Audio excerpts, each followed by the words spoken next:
देख रहे हैं प्रदेश का नंबर 1 चैनल एबीपी न्यूज।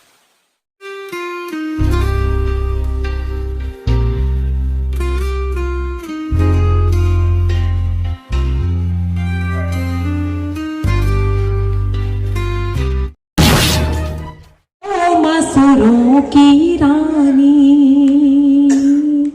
अपने सुर मुझको भी दे दो, मसूरों की रानी अपने सुर मुझको भी दे दो, मसूरों की रानी ज्ञान की ज्योति जला दो, मसूरों की रानी ज्ञान की ज्योति जला दो, मसूरों की रानी तेरी वीणा से ज़मीं आसमान झूम उठे, तेरी वीणा से ज़मीं आसमान झूम उठे, झूमे ब्रह्मांड भी एक पल में सुरों की रानी। करते तो ठीक तरह हो गया होता, अब अगर तेज बारिश आई तो ये नहीं होगा। वो भी व्यवस्था है। चौधरी के ब्याह को जोखिम बहुत होते हैं। जाट महाराज जब जानिए जब तेल भी हो जाए, आप ही का मुहावरा है, मैंने तो सुना था। देखिए चौधरियों की अपनी अदाएं। मैं कल यूनिवर्सिटी में था तो मैं ऐसे ही सुनाने लगा। मैंने कहा एक पंडित जी पर एक चौधरी साहब की आपस में बहस हो गई इस बात पर कि बकरी की टांग कितनी होती है। पंडित जी ने कहा 4 होती हैं, दुनिया जानती है। चौधरी ने कहा नहीं 3 होती हैं। चौधरी बोले भी मैं तो 3 मानता हूं। पंडित जी ने कहा 4 होती है। बोले पंचायत से फैसला करवा लो। चौधरी साहब घर आए, चौधरी ने से बोले कि मैंने आज एक पंडित जी से बहस की, उनसे मैंने मुकाबला कर लिया कि बकरी की 3 टांग होती है, पंडित जी 4 बता रहे थे। कल पंचायत फैसला करेगी कि कितनी होती है। चौधरी बोली आप तो हार जाओगे, टांग तो 4 होती है। चौधरी बोला हारूंगा तो जब मान जाऊंगा, मैं मानो ही नहीं। महारे तो 4 ही होती है, नहीं होती 3 होती है। तो चौधरी जो कह दे जो कर ले। ये एक वो कौम है जो कम से कम स्वाभिमान से जिंदा रहना जानती है। और हमारे चौधरी चरण सिंह, देखिए जाटों की अपनी अदा। मैं एक और उदाहरण देता हूं। जिस दिन चौधरी साहब प्रधानमंत्री बने, मेरठ के, मुजफ्फरनगर के, गाजियाबाद के जाटों ने दिल्ली के कनॉट प्लेस में गुड़ बांटा। गुड़ बांटते फिरे चौधरी के लाली खा, लाला खा, मुंह मीठा करो, घनी बड़ी बात हो गई। लोगों ने क्या हो गया? बोले पहले गुड़ खा लो, घनी बड़ी बात हो गई। बोले जी हुआ क्या? बोले होना के था। आज हमारा चौधरी चरण सिंह इंदिरा गांधी हो गया। तो भोली कौम है, भोली, बहुत भोले। हमको कोई किसी भी कीमत पर नहीं खरीद सकता, लेकिन 2 आंसू पर हम बिक जाने वाले जो लोग होते हैं। 2 आंसू पर बिक जाए हमको 2 आंसू खरीद सकते हैं, कोई दौलत नहीं खरीद सकती। हमें कोई डरा नहीं सकता, लेकिन आंख का आंसू हमें झुका सकता है। मैं चाहूंगा कि सब कभी थोड़ा थोड़ा पढ़ें। मौसम ठीक रहेगा तो दोबारा सुना लेंगे। जो अतिथि आए हुए हैं, सत्येंद्र हमारे सिसोदिया जी हैं, आशु वर्मा जी हैं, कृष्णवीर चौधरी शायद चले गए हैं, कृष्णवीर चौधरी साहब हैं। मेरा बहुत सभी लोगों से व्यक्तिगत परिचय रहा है। और संचालन मैं नहीं करूंगा, संचालन करने की परंपरा सोमनेश जी की है।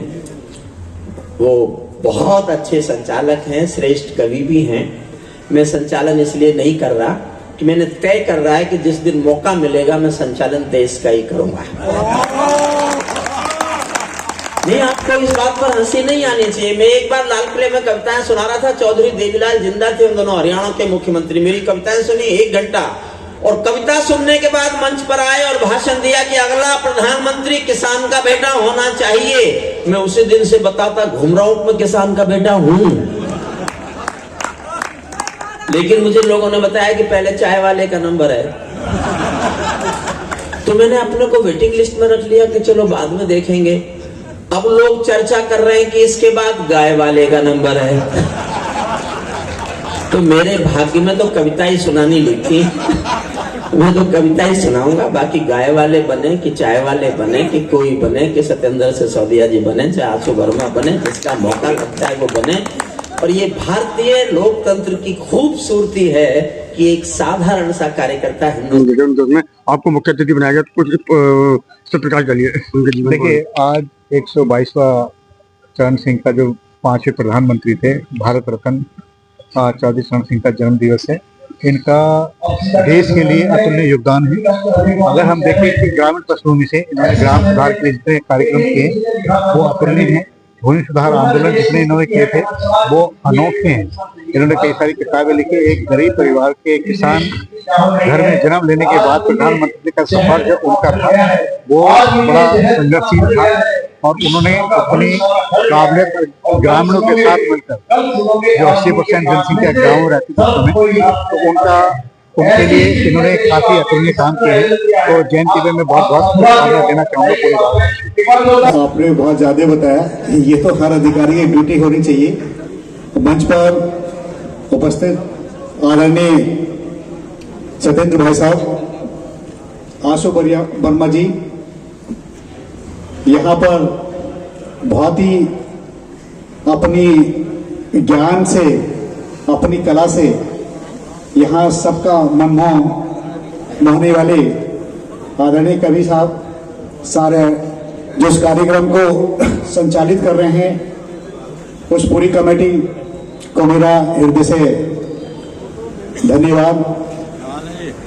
आज जैसे कि सब लोग जानते हैं कि चरण सिंह जी की जयंती पर 121वीं जयंती, जो भारत रत्न और ग्रामीण सुधार के लिए किसानों के हितैषी, इनके बारे में थोड़ी सी चीजें बताऊंगा। अगर हमारा पश्चिम उत्तर प्रदेश और हरियाणा पंजाब 28 राज्यों में अगर सबसे ज्यादा ये विकसित एरिया है, तो इसका श्रेय केवल जाता है चरण सिंह साहब को। इसके पीछे मैं बता दूं, यहाँ जितने हमारे किसान परिवार के लोग हैं, डायरेक्ट इनडायरेक्ट में हम लोग सब किसानों के बच्चे हैं।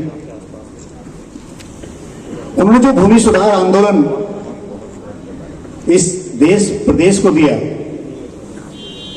वो अभी समझ में नहीं आएगा। अगर उसकी गहराई से आप पढ़ोगे देखोगे तो समझ में आ जाएगा कि हम लोग पश्चिम उत्तर प्रदेश इसलिए संपन्न है, हरियाणा इसलिए संपन्न है क्योंकि यहाँ पर भूमि सुधार कार्यक्रम बहुत अच्छे से प्रभाव से हुआ।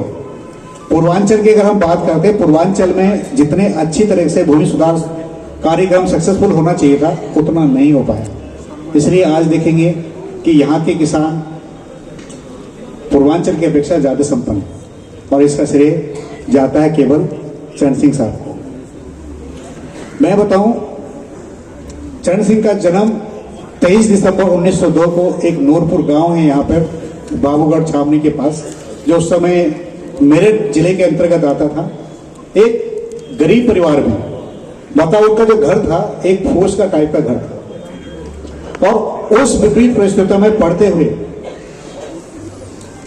आगरा से लॉ की डिग्री की, और अपना ज्ञान जो अर्जित किया वो अपने किसान भाइयों के लिए, गांव के वंचित लोगों के लिए, मजदूर लोगों के लिए, भूमिहीन लोगों के लिए, आवासहीन लोगों के लिए जो भूमि जो कानून लेके आए, और उसमें जो चकबंदी की प्रक्रिया होती थी, उसमें सारी चीजें ली, चाहे हमारे शमशान हो, चाहे हमारे आवास हो, चाहे हमारे तालाब हो, चाहे हमारे खेल के मैदान हो, चाहे SC/ST या दलितों के लिए, वंचितों के लिए आवास की सुविधा जो कराने वाले, उनका श्रेय जाता है चरण सिंह जी। और चरण सिंह जी केवल राजनीतिक नहीं थे, उनका श्रेय अगर आप उनकी 2 किताबें, उन्होंने दिल्ली जब जेल में थे तो 2 किताबें भी लिखी उन लोग। अगर उनकी किताब आप पढ़ लोगे तो उनके जीवन से आप बहुत सारी चीजें सीख सकते हो। तो क्योंकि आज समय, जैसे हमारे क्षेत्रीय अध्यक्ष साहब भाई साहब ने कहा कि भाई कवियों का देश के प्रधानमंत्री बने भारत रत्न स्वर्गीय चौधरी चरण सिंह जी की जयंती के अवसर पर सर्वप्रथम भारतीय जनता पार्टी परिवार की ओर से उनके श्री चरणों में सत सत नमन करता हूं। आज के कार्यक्रम में उपस्थित भारतीय जनता पार्टी के सम्मानित नेता, जिनके नेतृत्व में मुझे भी काम करने का अवसर मिला, पूर्व महापौर बड़े भाई आशु वर्मा जी, इस कार्यक्रम में उपस्थित आदरणीय कश्मीर चौधरी जी, एडीएम गंभीर सिंह जी, सम्मानित मंच और जो सम्मानित कवि यहां पधारे हैं, आदरणीय हरिओम पवार जी, आदरणीय तेज नारायण बेचैन जी, श्री शंभू शिखर जी, श्री मोहन मुंतजर जी, श्री सुमनेश सुमन जी और श्रीमती खुशबू शर्मा जी, आप सबका मैं स्वागत करता हूं, अभिनंदन करता हूं। सभी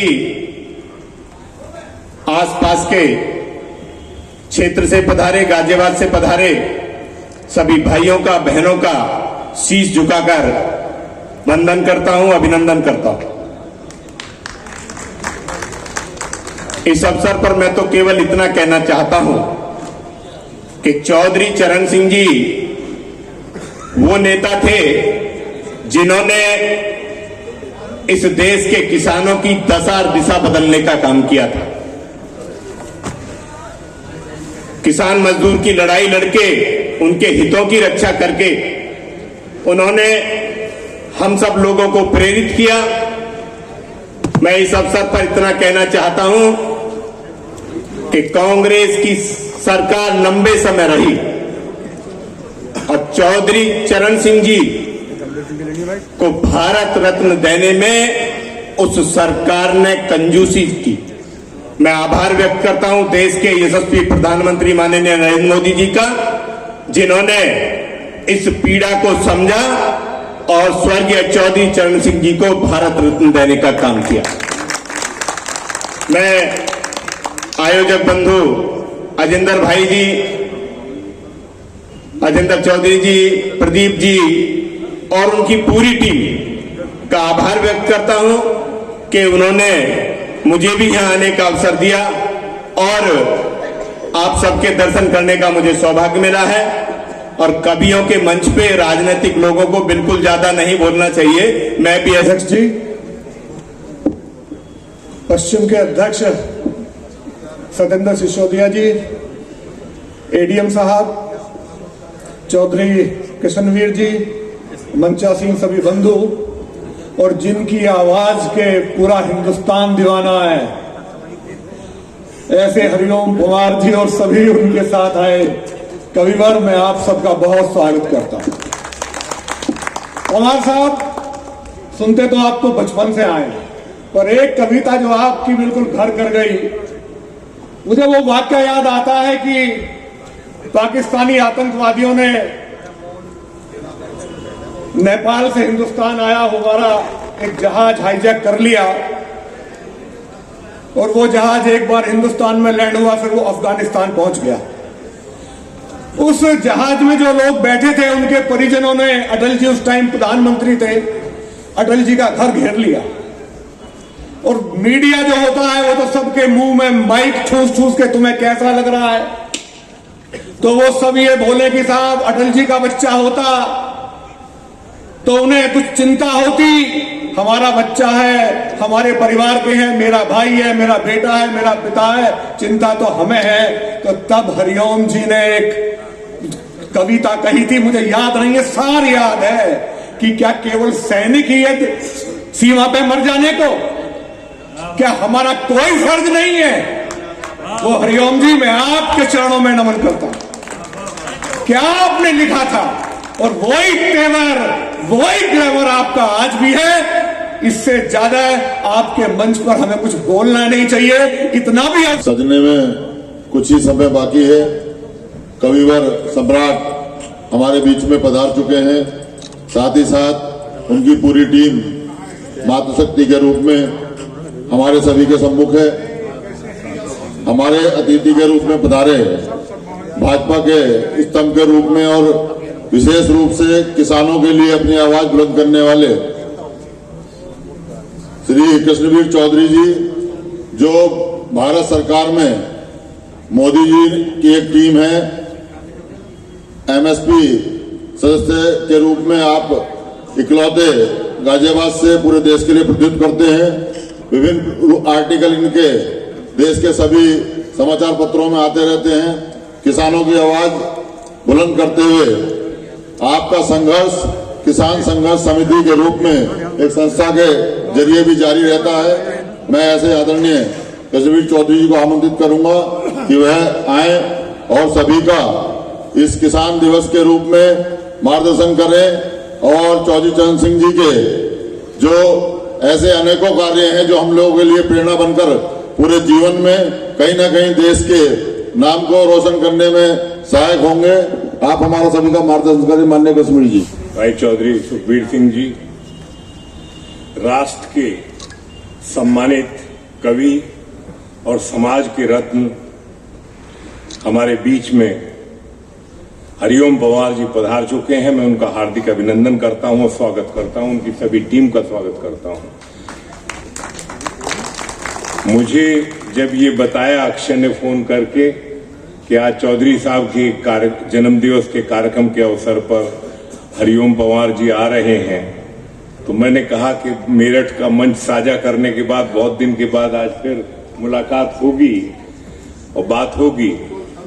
मित्रों, भाई अजेंद्र पाल जी, प्रदीप चौधरी जी, अक्षय चौधरी जी, अशोक जी, मेरे समाज के सभी सम्मानित भाइयों देवियों, आज हमारे समाज के भारत रत्न स्वर्गीय चौधरी चरण सिंह जी का जन्म दिवस के अवसर पर यह कार्यक्रम का आयोजन किया जा रहा है। मैं सबसे पहले तो कार्यक्रम का आयोजन करने के लिए आप सबको बधाई देता हूं और ये मेरे लिए भी गर्व की बात है कि मेरा अपना घर है, शहर है, परिवार है, सब सदस्य हैं। मुझे आपके बीच में आने का मौका दिया, मैं उसके लिए आपका धन्यवाद करता हूं। मित्रों, चौधरी साहब से मेरे पारिवारिक संबंध तब से रहे जब वो कांग्रेस पार्टी में थे और जब उन्होंने कांग्रेस पार्टी छोड़ी थी और जन कांग्रेस बनाई थी तो मेरे पिताजी उनके साथ अकेले व्यक्ति थे गाजियाबाद से जो उनके साथ गए थे। उसके बाद भारतीय क्रांति दल बनाया, तब भी साथ भारतीय लोक दल बनाया। काफी लंबे समय तक वो जो है परिवार के साथ जो है संबंध रहे हैं। मैं आपसे एक किस्सा चौधरी साहब का इसलिए जरूर बताऊंगा कि मैं छोटा था उस समय और पिताजी के साथ गया था जब वो प्रधानमंत्री बन गए। गन्ना हमारे पश्चिमी उत्तर प्रदेश की सबसे बड़ी फसल है। वैसे तो देश में उत्तर प्रदेश का सबसे बड़ा हिस्सा है गन्ने में और चीनी के उत्पादन में हमारी भागीदारी पश्चिमी उत्तर प्रदेश की है, सारे प्रदेश की है, खासतौर से पश्चिमी उत्तर प्रदेश। तो गन्ने की दुर्गति हो रही थी